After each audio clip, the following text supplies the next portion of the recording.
विद्यार्थियों हम लोग चैप्टर फर्स्ट को पढ़ चुके हैं और इसके जितने भी टॉपिक्स हैं डिराइव कर दिए गए हैं।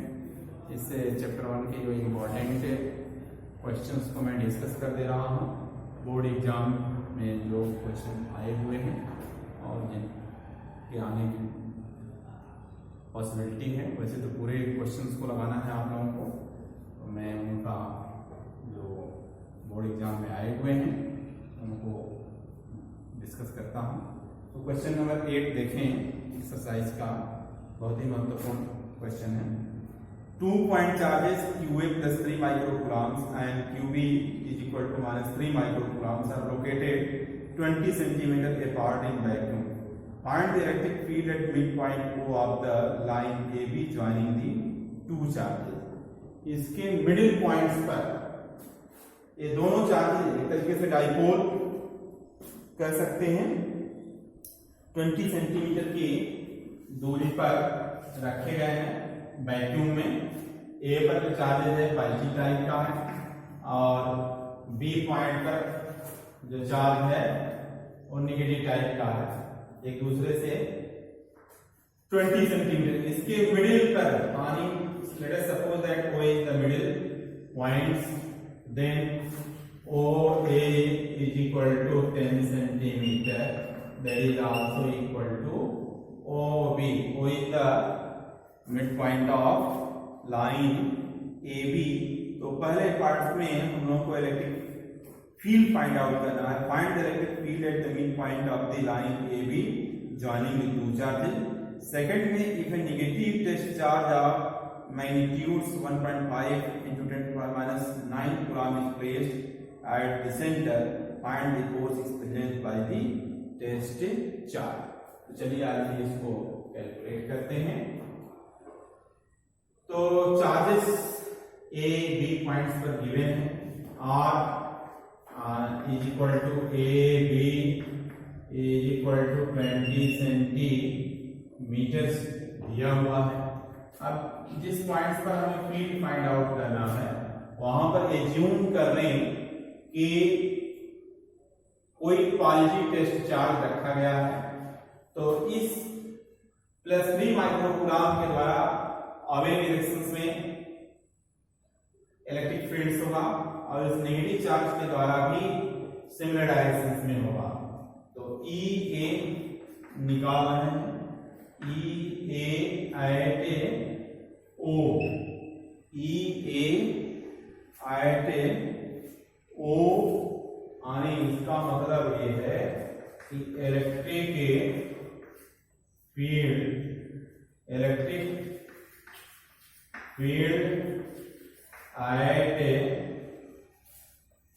O due to the positive charge, ऐसे EO electric field at O due to the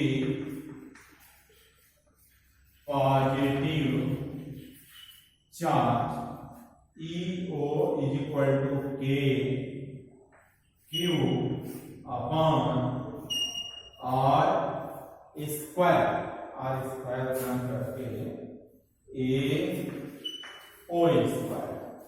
इस चार्ज से इस जिस पॉइंट पर हमें फील्ड फाइंड आउट करना है उसकी दूरी क्या है, सेपरेशन क्या है। तो EO plus Q is equal to KQ upon AO square. तो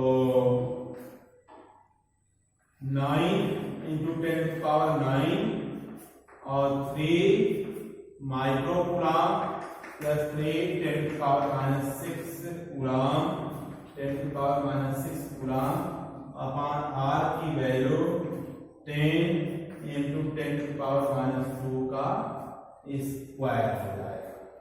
इसको लिख सकते हैं 10 into 10 to the power -2 metre. इसकी डायरेक्शन अवे होगी in this way, EO plus Q। अब EO इलेक्ट्रिक फील्ड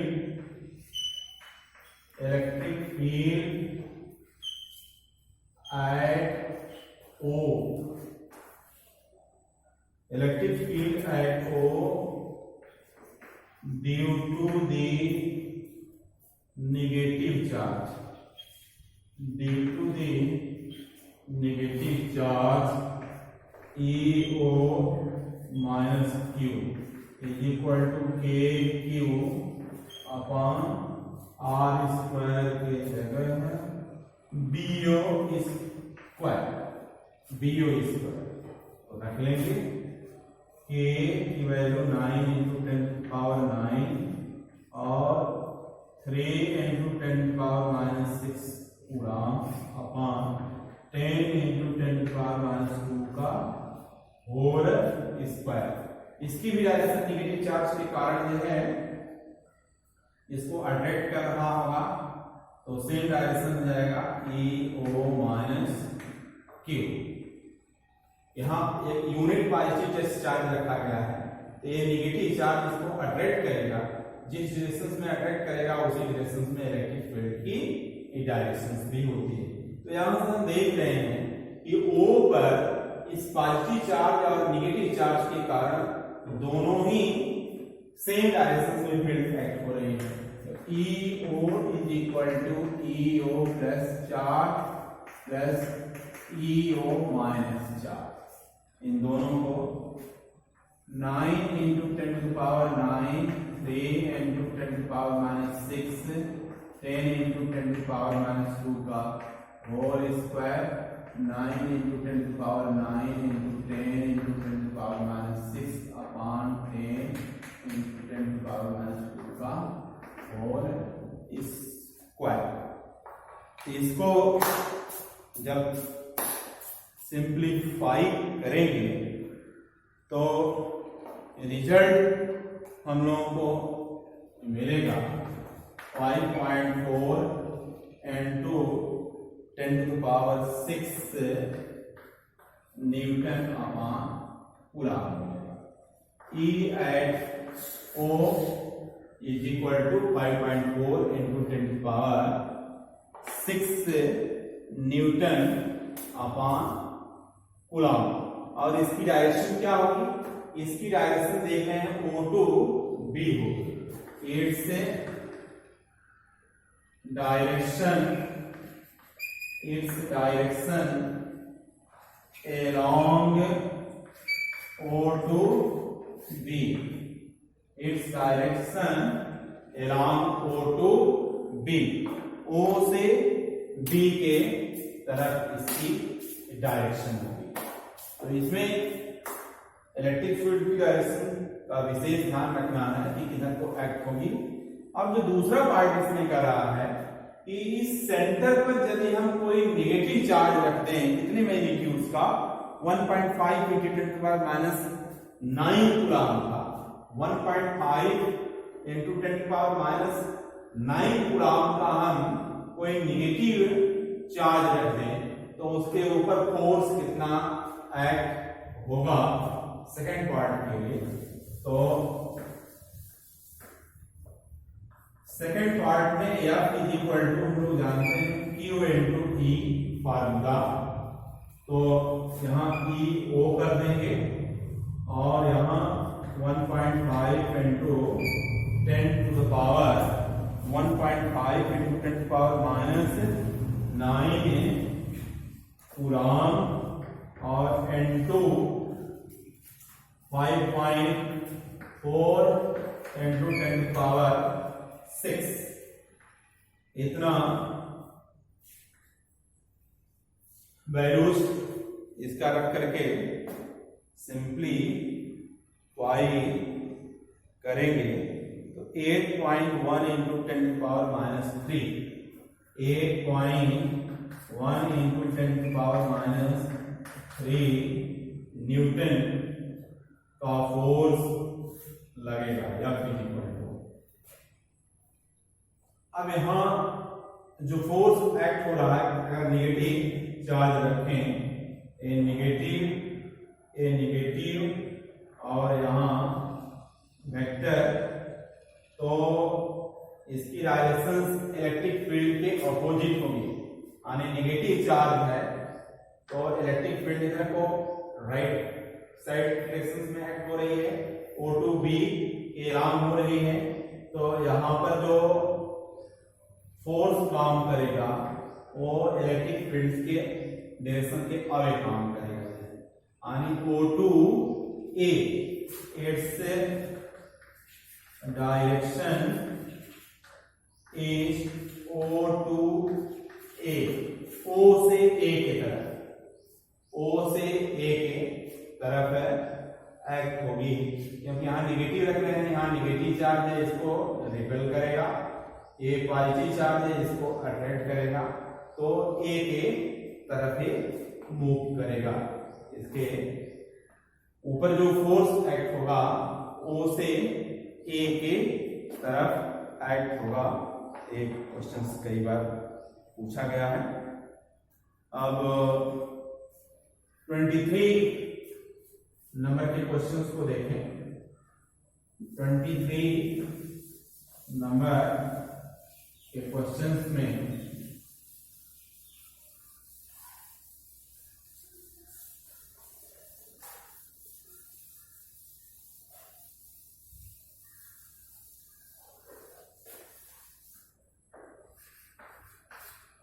नंबर के क्वेश्चंस में कोई एक लिनियरली चार्ज बॉडी में इनफाइनाइट लेंथ की, इससे r डिस्टेंस p पर फील्ड दिया हुआ है कि फील्ड की वैल्यू कितनी है। An infinite line charge produces electric field E equal to 9 × 10⁴ newton upon coulomb. r की वैल्यू दी गई है 2 सेंटीमीटर, 2 × 10⁻² मीटर होगा। लैम्डा की वैल्यू हम लोगों को कैलकुलेट करनी है, इसमें lambda is to be calculated. N infinite line charge produces a field of 9 × 10⁴ Newton upon coulomb at a distance 2 centimeter. Calculate the linear charge density. Lambda की value हम लोगों को निकालनी है। तो इनफाइनाइट लीनियर चार्ज बॉडी के लिए जो फार्मूला डिराइव किया गया था E equal to lambda upon 2 pi epsilon 0r, इसको 1/4 पाई एप्सिलॉन 0 करेंगे, 2 का ऊपर नीचे मल्टीप्लिकेशन करेंगे तो 2 lambda upon 4 pi epsilon 0 into r, इसको लिख सकते हैं 2k lambda upon r equal to, हम लोगों को लैम्डा की वैल्यू कैलकुलेट करनी है, तो lambda is equal to E into r upon 2k हो जाएगा। इसमें वैल्यूज रख करके E की वैल्यू दी गई है 9 × 10⁴, R है 2 × 10⁻², 9 × 10⁹ K की वैल्यू हम लोग को मालूम है 9 × 10⁹ होता है, तो इस 2 से 2 कैंसिल हुआ, 9 से 9 और सिंप्लीफाई करेंगे पावर को तो 10⁻⁷ कूलम अपॉन मीटर आएगा, इसको माइक्रो कूलम के फॉर्म में कर सकते हैं। तो lambda is equal to 0.1 micro coulomb upon metre आएगा। इस प्रकार से लैम्डा की वैल्यू हम लोगों ने कैलकुलेट कर लिया। Lambda is equal to 0.1 micro coulomb upon metre.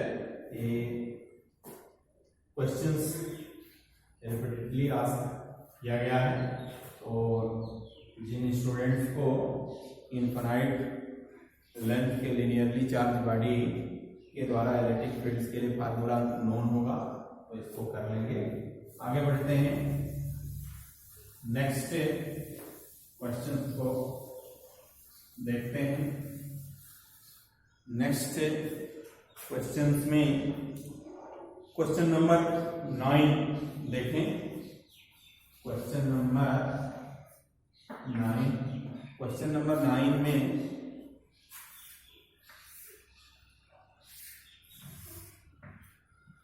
Question number 9. A system has two charges QA 2.5 into 10 to the power minus 7 coulomb and QB equal to minus 2.5 into 10 to the power minus 7 coulomb located at a point A, B respectively. What is the total charge and electric dipole moment of the system? तो इसमें diagram बना हुआ है, x axis, y axis, z axis, 0 0 plus 15 centimetre, यहाँ 0 0 minus 15 centimetre. इस तरीके से यहाँ ए पॉइंट है, ए बी पॉइंट्स है और चार्जेस इनके बीच में QB equal to 2.5 into 10 to the power minus 7 coulomb positive, और यहाँ QA equal to minus 2.5 into 10 to the power minus 7 coulomb. तो कितना चार्ज है इस सिस्टम के ऊपर, इसको बताना है। तो इस फिगर से क्लियर है कि जेड एक्सिस के अलोंग 2 चार्जेस हैं और ओरिजिन से 15 सेंटीमीटर एवं और 15 सेंटीमीटर बिलो, यानी इनके बीच में जो सेपरेशन है एक प्रकार से इलेक्ट्रिक डाइपोल कॉन्स्टिट्यूट कर रहे हैं। इनके बीच में 2A सेपरेशन मान लिया गया, तो 2A distance is equal to 30 सेंटीमीटर। जो नेट चार्ज है वो तो इनके ऊपर 0 होता है। Total charge Q is equal to QA plus QB, 2.5 into 10 to the power minus 7 plus minus 2.5 into 10 to the power minus 7। तो इस तरीके से 0 कूलम्ब चार्ज है। There is no net charge on this system of charges. Dipole moment second part में पूछा हुआ है कि what is the total charge and electric dipole moment of system. इस इलेक्ट्रिक डाइपोल मोमेंट क्या होगा, सेकेंड पार्ट में है। Electric dipole moment be equal to हम लोग जानते हैं Q इंटू 2A होता है। तो Q की value magnitude of either charge, तो 2.5 into 10 to the power minus 7 और 2A की वैल्यू 30 सेंटीमीटर दिया हुआ है। तो इसको मीटर में बदल लेंगे। यहाँ 30 सेंटीमीटर दिया है, तो 30 into 10 to the power minus 2 metre, तो 30 into 10 to the power minus 2 metre. Simplify करेंगे तो 3 5 जा 15 into 10 to the power minus 8 7.5 into 7.5 into 10 to the power minus 8 coulomb metre. P equal to इसकी वैल्यू आएगी या 0.75 into 10 to the power minus 7 coulomb metres. तो ये आ गया। इसकी डायरेक्शन किधर की होगी, है नेगेटिव से पॉजिटिव, नेगेटिव से positive. This direction from A to B, इस direction from A to B, इसकी दिशा नेगेटिव टू पॉजिटिव होती है। डायपोल मोमेंट की डायरेक्शन से A से B की होगी। The dipole moment acts in the direction from A to B. क्यों? क्योंकि निगेटिव चार्ज नीचे रखा हुआ, पॉजिटिव चार्ज ऊपर है, तो ए टू बी होगा। यदि यहाँ पॉजिटिव चार्ज रख देंगे, नीचे निगेटिव चार्ज नीचे पॉजिटिव चार्ज ऊपर निगेटिव चार्ज, तो बी टू ए बी होगा। तो किस प्रकार से इसमें अरेंजमेंट है। Next question, an electric dipole with dipole moment 4 into 10 to the power minus 7 coulomb into meter is aligned at 30 degree with the direction of electric field magnitude 5 into 10 to the power minus 10 to the power 4 Newton upon coulomb. Calculate the magnitudes of torque acting on the dipole. तो तीसरे 10वें number के questions को देखें। torque acting on an electric dipole which is placed in arc, electric fields के topic पर based है। तो this is the electric field in arc electric field which value is given and that is equal to 5 into 10 to the power 4, 5 into 10 to the power 4 Newton upon Coulomb, in which an electric dipole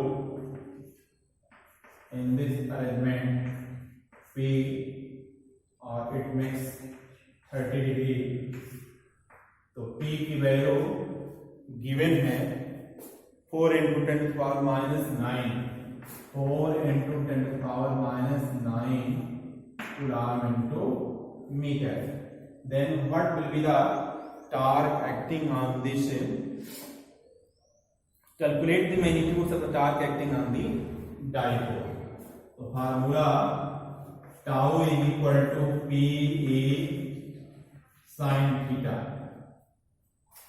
जब किसी electric dipole को uniform electric fields में रखते हैं तो उसके ऊपर torque effect होता है और उस टार्क के लिए formula tau is equal to P E sine theta होता है। इसमें रखेंगे पी की वैल्यू गिवन है 4 into 10 to the power minus 9, e की value 5 into 10 to the power 4 sin 30 degree, 4 10 to the power minus 9, 5 10 to the power 4 and 2 sin 30 की value 1/2। ये इससे कट जाएगा तो हो जाएगा 5 2 जा 10 और 10 to the power 4 10 to the power 5 minus 10 to the power 9, ये हो जाएगा 10 to the power minus 4। इसकी वैल्यू हो जाएगी tau is equal to 10 to the power minus 4 और आइए भी न्यूटन मीटर। तो इस प्रकार से इस टार्क की वैल्यू को कैलकुलेट किया जा सकता है। Tau is equal to 10 to the power minus 4 newton into metre. अभी मैं बताया था कि विद्यार्थी न्यूमेरिकल लगाते समय उसकी आंकिक वैल्यू को तो लिखते हैं, मैग्नीट्यूड्स को लिखते हैं, लेकिन इसके साथ यूनिट्स को राइट करना भूल जाते हैं। तो राइट करना ना भूलें, नहीं तो सवाल सही होते हुए भी हाफ मार्क्स एग्जामिनर काट सकता है। तो बार बार रिमाइंड करा रहा हूं, उसको ध्यान देना है। नेक्स्ट क्वेश्चन पर चलते हैं। नेक्स्ट क्वेश्चंस एक देखिए जो 14 नंबर का क्वेश्चन है, 14 और 18 और वेरी इंपॉर्टेंट क्वेश्चंस, इसको पहले देख लेते हैं।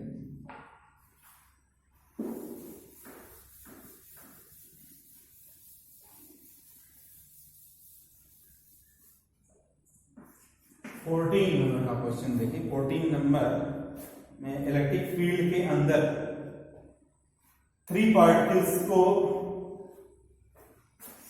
ट्रेवल कराया जा रहा है, मोशन कराया जा रहा है।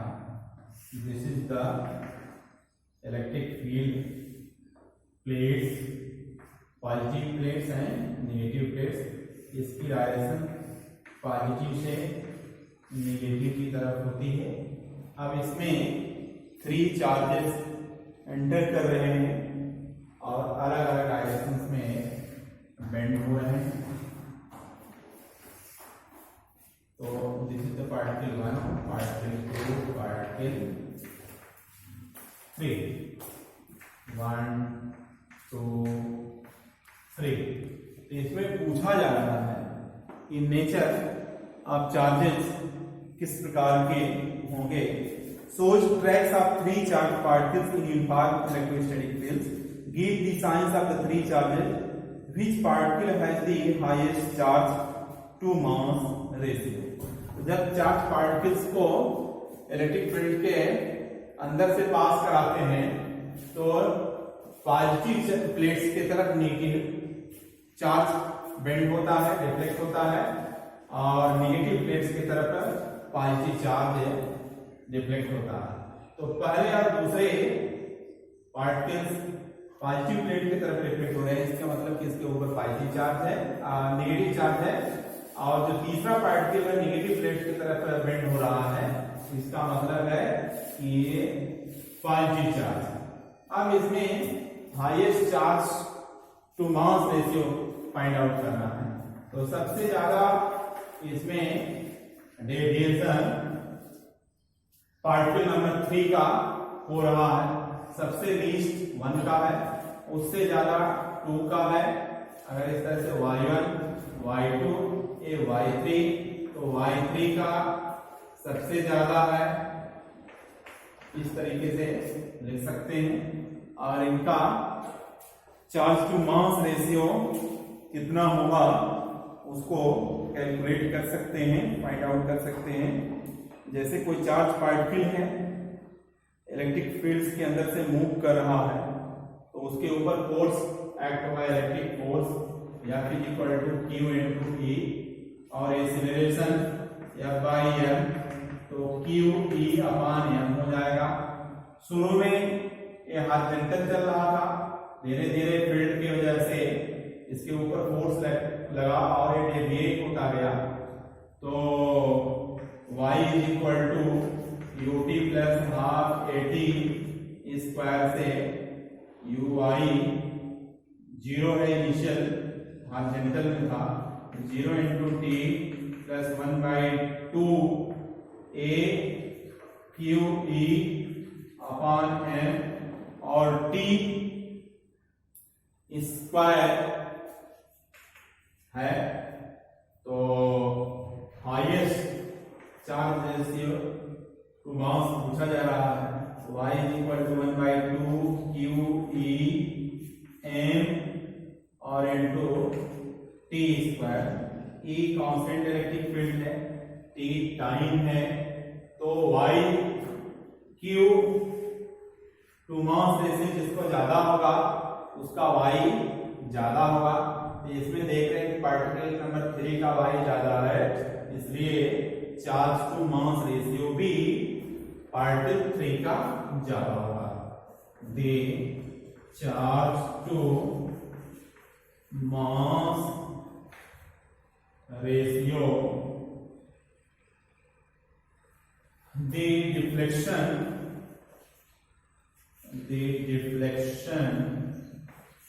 of the particle depends on the charge to mass ratio. तो y की value, y is more for particle 3, hence its Q by M is large। यहां देख रहे हैं इस फार्मूले से कि y की वैल्यू ज्यादा होगी, जिसके लिए Q by M की वैल्यू ज्यादा होगी। पार्टिकल 3 की M की वैल्यू ज्यादा है, इसलिए Q by M की ज्यादा होगा। नेक्स्ट जो 18 नंबर का क्वेश्चन है, इसमें दिया हुआ है कि कोई एक स्क्वायर है,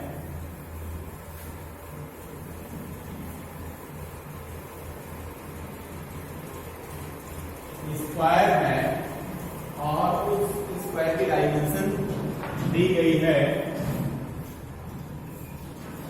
10 सेंटीमीटर 10 सेंटीमीटर। इसके ऊपर सेंटर से 5 सेंटीमीटर के ऊपर कोई चार्ज रखा गया है, तो कितना फ्लेक्स से बाउंडेड हो रहा है इसको हम लोगों को कैलकुलेट करना है। तो 5 सेंटीमीटर के ऊपर कोई चार्ज क्यू है तो कितना फ्लेक्स बाउंड होगा। तो चार्ज के सिमेट्रिकल हम एक 3D सरफेस एज्यूम करेंगे और उसके द्वारा कितना फ्लेक्स से बाउंड हो रहा है वो निकालेंगे। तो इस चार्ज के अबाउट एक सिमेट्रिकल अगर सरफेस 3D बॉडी कंसीडर किया जाए तो क्यूब बनेगा इस तरीके से।